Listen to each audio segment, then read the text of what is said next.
going to show you is how to bend the slip. So normally, and that's my line, that's where I want it to bend, so I'm just going to follow that line, come all the way down, and just make me a line all the way to the end. There we go. And I'll show you why I made that line. So normally, you put this, my line would be on the inside, and I'd put it through my bead roller, and I'd be able to bend that lip out real nice. These pliers are special pliers. You see, they have no teeth. They're flat, and they don't open as much as some. You can open it more, but it only opens up and down just a little bit. So anyways, what I want to show you is I put it right at the line, and I bend down just a little bit. Then I move over, and it's super tedious, yes it is, but that's what I did to the other side. So we're gonna do the same here. Yeah, I just keep going back and forth.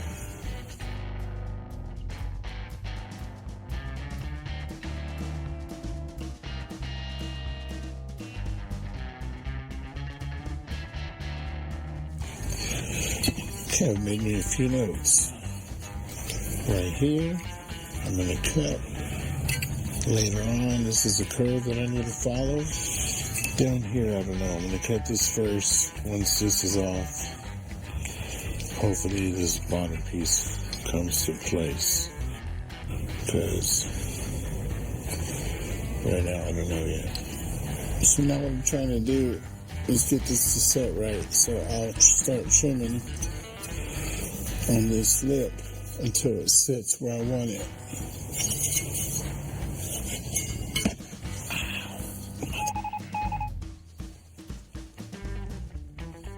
This might be too little, so I'm going to go ahead and make 2 lines.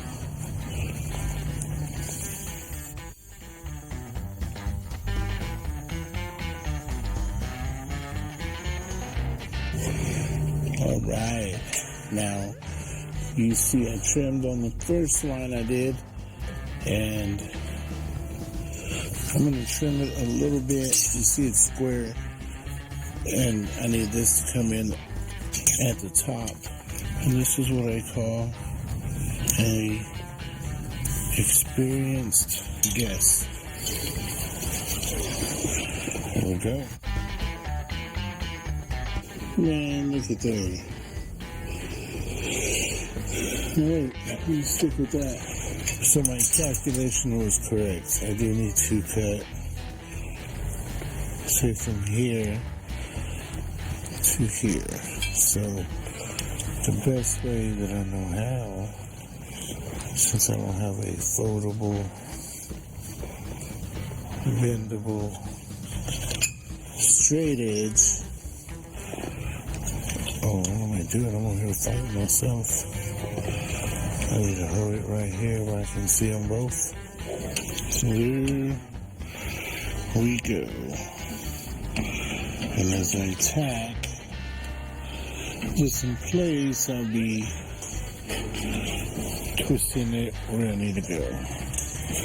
I need the big hammer. I'm trying to see.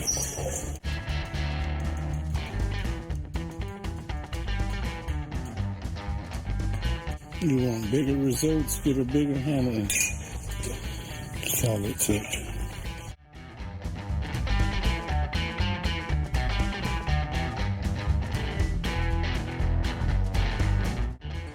It is now starting to take shape.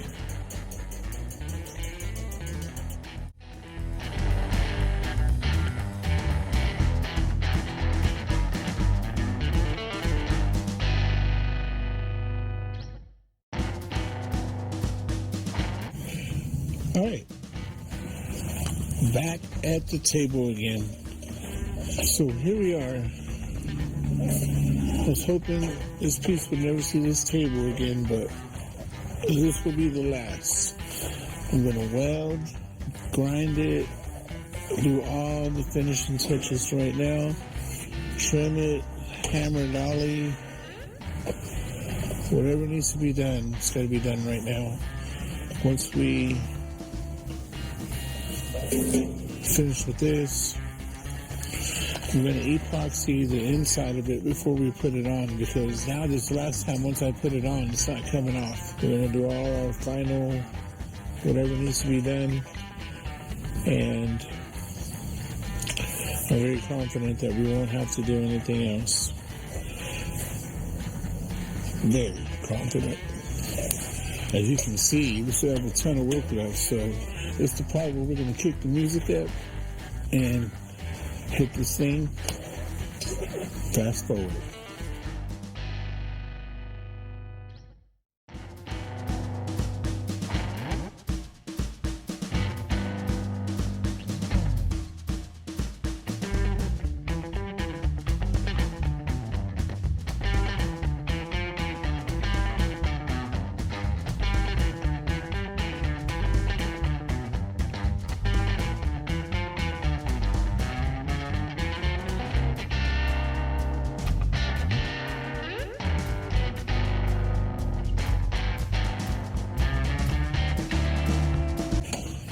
Here we are, time to repair the frame. As you can see, it's been damaged. The issues we were having before was when we went to adjust our brackets on our bumper brackets, we couldn't really, it wouldn't sit flat, because as you can see, this thing is all beat up from the feet up. So now we've gotten some plate, and I'll modify it to look like this. We'll do a little bit of measuring to make sure that my little brace for the gas tank, because the gas tank has been relocated to the back as it should be. We'll just measure so we put this bar back where it belongs. So, shouldn't be that hard. Every job's got its challenge. Okay, now that our piece has been made, I'm going to adjust the holes once I've, got it welded in there. So here's my piece that's going to replace this piece. First thing I need to remember is where it goes. So it's 8.5 to the inside of this line. So I'm going to write 8.5 right here, and I won't forget that it goes to this line. The second thing I want to do, just to make sure that it does not move, is that we are 23 1/16 to the bottom line. So somewhere, I'll write 23 1/16. I'll write it on here.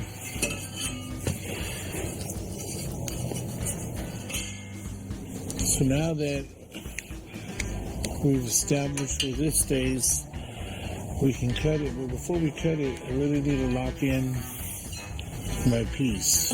As you see, my piece comes back pretty far. I don't want to get into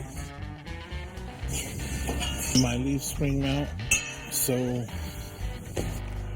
time to make some adjustments, and right now is the perfect time to do it. Okay, you can see my line where I had it before. It's about an inch away from, almost an inch away from my mount. What I'm thinking I'm probably going to do is I'm going to just make a straight line, and I'm going to keep a square of the original, and I'll cut around it. That way when I weld it, it won't just be a straight weld, and if it breaks, all your pressure is on the one line. I will actually weld it straight at the bottom, come up, come in, go up, back this way, and then back straight again. That way my weld, the weakness is not only in the center anymore, now I've gave it strength, so it'll make it a little bit stronger. Okay, the first thing I want to know is, I'm way way too long. Okay, so in that case, I'm just gonna have to cut. Alright, here's my piece. I'm just gonna kind of roughly cut it. This one I'll cut it pretty close. I'm gonna cut it on this side of the line. Here I'm gonna let it overlap a little bit because I don't want to move it too much. But first, I will start by cutting my brace that holds my gas tank. I've got my measurements, and I'll cut.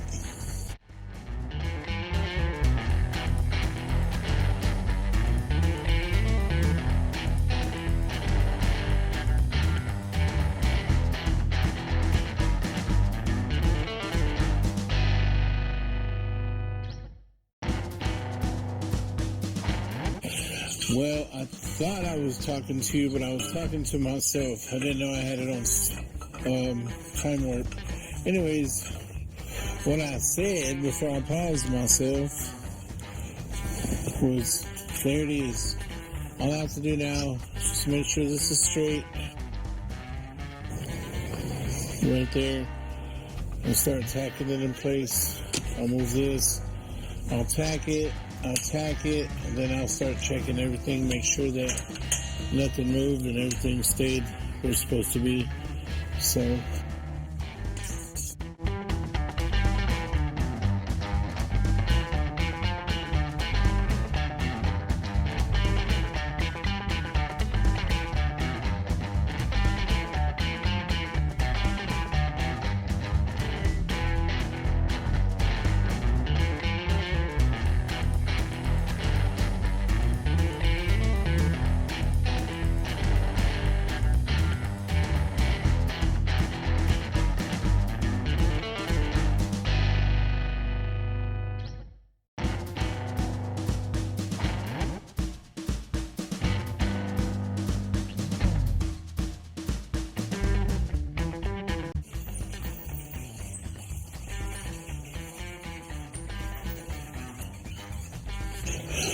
all right.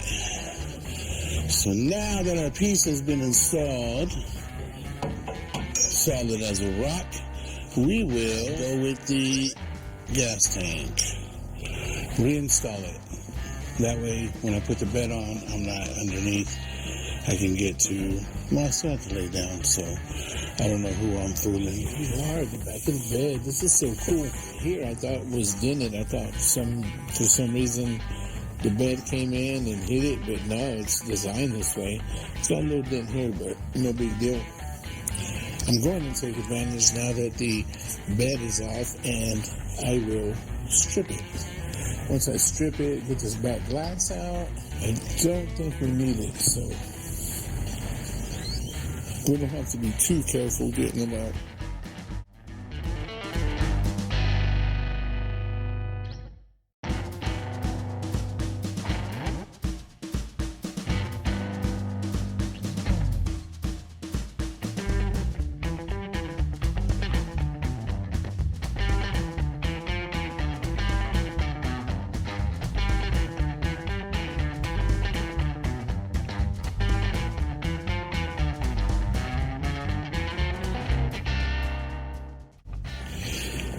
Now that the back is stripped, we have to remove the paint back here. The only thing in our way is the back window. So, the easiest way that I've thought of to get this back window out, and hopefully you guys agree with me. Looks probably thinking, what's he doing? Here we go.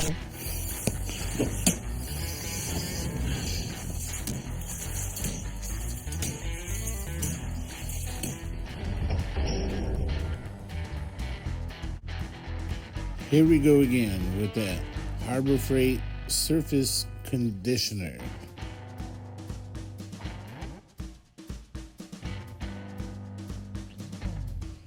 Small little detail work with my 3-inch grinder using a red cookie.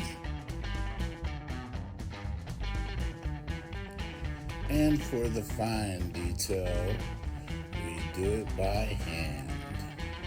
Get in there. Good job, wife.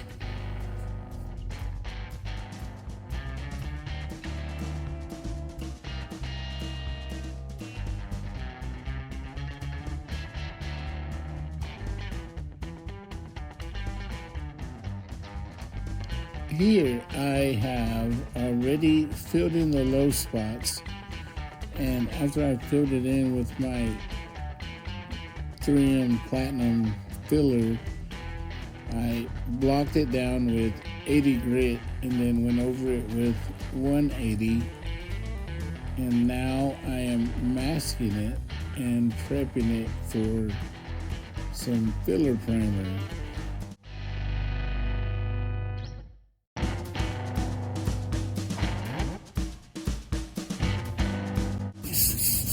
So today I'm going to block this whole rear cab. It's already been bodyworks, and now this is my filler primer. I put like 5 coats of this 2K filler primer, and then I'm going to do the front of the bed because I want to put it back together. Alright, so here I want to pause real quick because I want to show you exactly what all of this means here. This is my flat block that I'm using. As you see here, most of the stuff looks pretty flat. I've got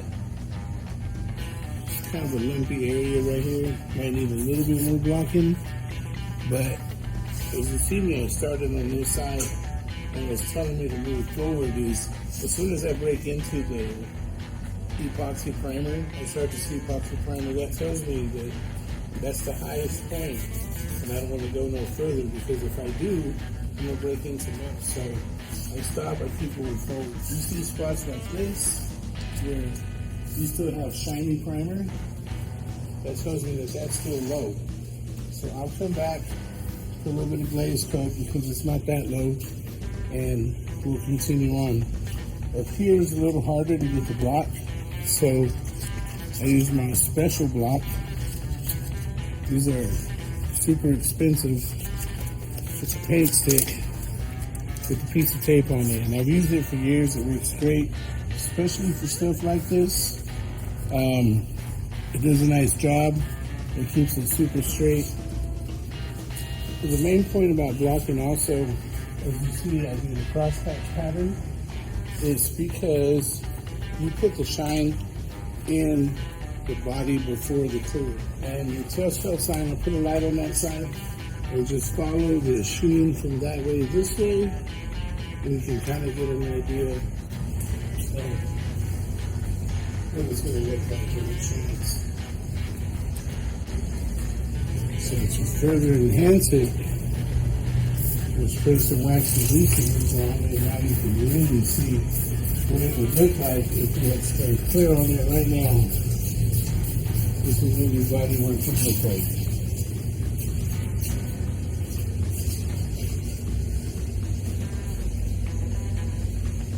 Not too bad. See small things when we go into the glaze coating. I'll block it in once. I get these next coats of primer on this. This thing will be ready to block out. It'll be super straight. That I can guarantee. There it is. Blocked, primed, reblocked. Bodyworked, whole 9 yards. So, let it mask off again. I'm going to spray a final primer back here. Hopefully it's the final primer. Once we start blocking it, if you see anything weird or anything, we'll just re-primer the spot. Overall, it looks really good. I'm very happy with it, and I'll be happy to primer it and get it done next. Back to the bed.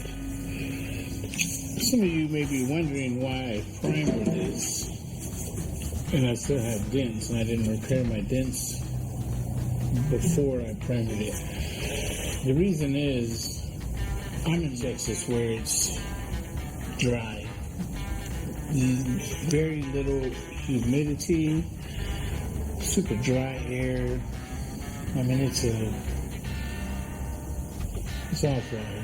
Anyways,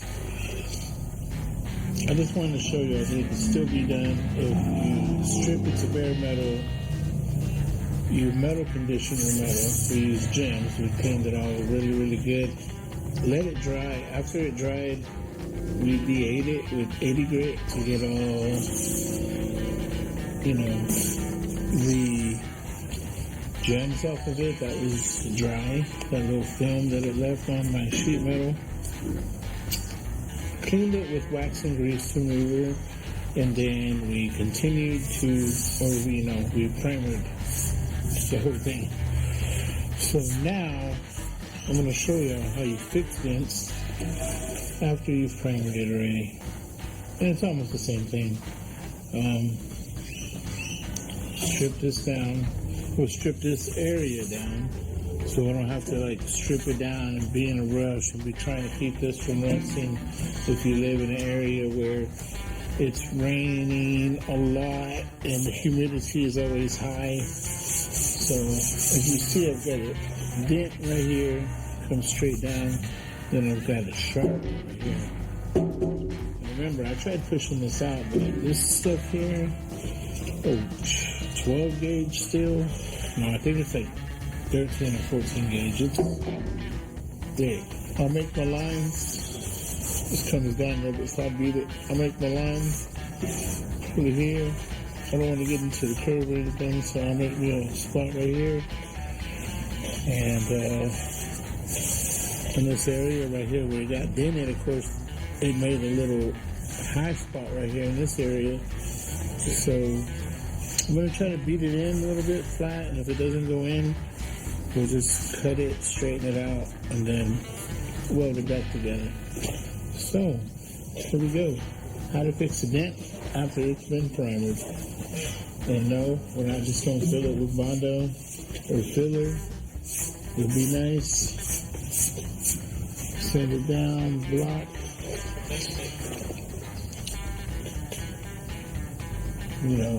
Back in the day, that's how filler got its reputation. Bondo, they call it, got its reputation. It was all these shops that go in there, and instead of fixing the dents, they would just fill it. The dent would still be there. Primer it, paint it, give it back. You think that it's brand new, till you hit that big bump, and that trunk cracks or falls off, and then you're like, oh no, what happened? So, we're not going to do that or get into any of that drama.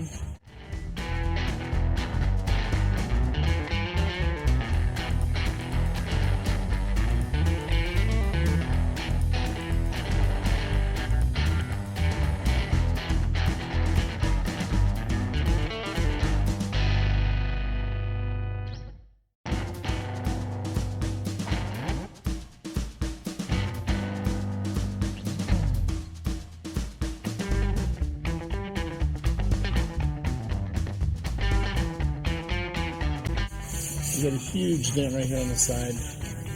You see, I'm just kind of get an idea of how I'm going to cut it out. I really don't need to go this far out because all this is flat right here. You can see that it's all flat to about right here, starts to sunk in, and you have a sharp dent right here. It pushes it out right here in your jam.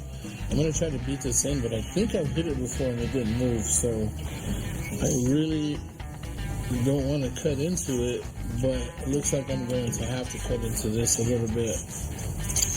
I'm not sure yet, or I might just cut it here and see if I can straighten it out, and then after I fix this, put it all back together.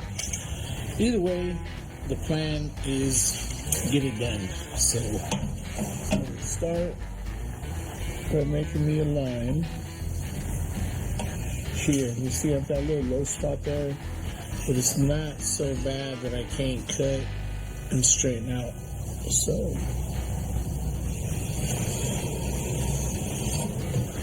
there it is. Second line, same here. Got a little tiny dent right there. It's not going to be a big deal. All I'm going to do is do a little line over it. Here we're right by the edge, so it's kind of hard to figure out what's good. So here we are. Here, like I said, I'm not going to go this far back because it's kind of a lot. So I'm going to go about right here, where I know I still have at least 2 fingers worth of straightness. So I know not to mess with any of this, just fix that area. So keep this line straight. And it doesn't really matter if straight line or not, but it's just nicer if you do it straight. And this is the hard part. This one I don't know exactly how I'm going to get this done, but I know it's got to be done, so when a man must, a man can. So there it is. I'll leave this alone. If you're watching this, you've made it this far. Thank you for tuning in. So here we go. Now, I need to pull this out a little bit. It's kind of in, so let me find the correct tool, and I shall pull. And once it all lines up straight, and then we'll place it where it belongs. Brought a couple tools. First, try to get this in there. What I like about this is you can squeeze, and as you squeeze, you see it all straighten out, but it just doesn't stay. A little bit. Secondly, I brought my homemade slapstick and a dolly. I may need a dolly from this.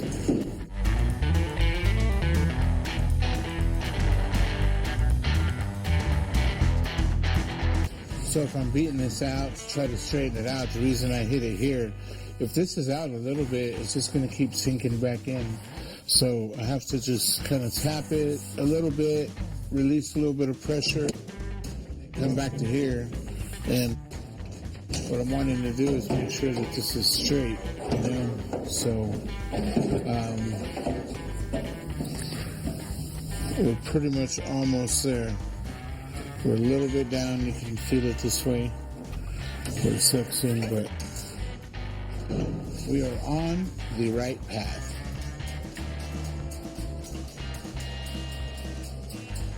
Okay. Now it is time to install my piece.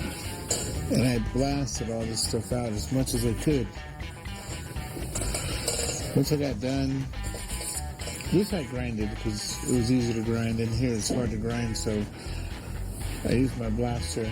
I'm focused on all the edges and corners because that's where the buildup, you know what I mean, like moisture builds up and then it starts to rust, and the rust turns to scale, and then eventually it just eats through. So I try to stay focused on all the edges and corners, cracks and crevices, and I sit there and blasted it all. Then after I did, I sprayed gems on it, and I let the gems sit overnight. Like, I just let it sit overnight. I came in here this morning, looked at it, it looked great. I did a quick little pass over it with some glass material with some sand, just kind of knock off a little bit of the scale, and sealed it. So now it's perfectly sealed just like this is sealed. And now I can put my piece on after I've strained it all out.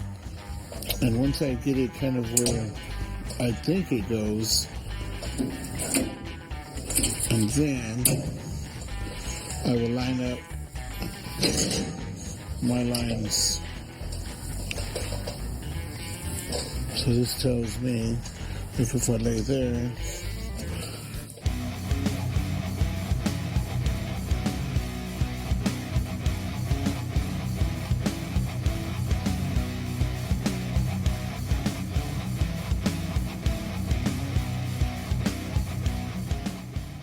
Like this show? Want more? Then head to WatchPTTV.com, the new 100% free PowerTube TV streaming network. Home of the best classic and new motorsports racing and build shows on the web.